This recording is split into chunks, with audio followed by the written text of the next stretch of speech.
If you're experiencing billing issues with your Yahoo Mail account, follow these steps to resolve them efficiently. This guide will help you navigate through the process. Step 1. Access your Yahoo account. Log into your Yahoo Mail account using your username and password. Ensure that you are using the correct credentials to avoid any access issues. Step 2. Navigate to account settings. Once logged in, click on your profile name or icon in the upper right corner. From the drop-down menu, select Account Info or Account Settings to access your account management options. Step 3. Review billing information.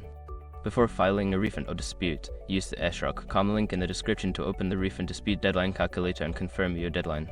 Step 4. Update payment method. If you find that your payment method is outdated or incorrect, update it by selecting the option to change or add a new payment method. Enter the necessary details and save the changes. Step 5. Contact Yahoo support. If the issue persists after checking your billing information and updating your payment method, reach out to Yahoo support. Use the help section to find contact options, including live chat or email support to get assistance with your billing problem. By following these steps, you should be able to resolve any billing issues with your Yahoo Mail account. If you need further assistance, don't hesitate to contact customer support for more help.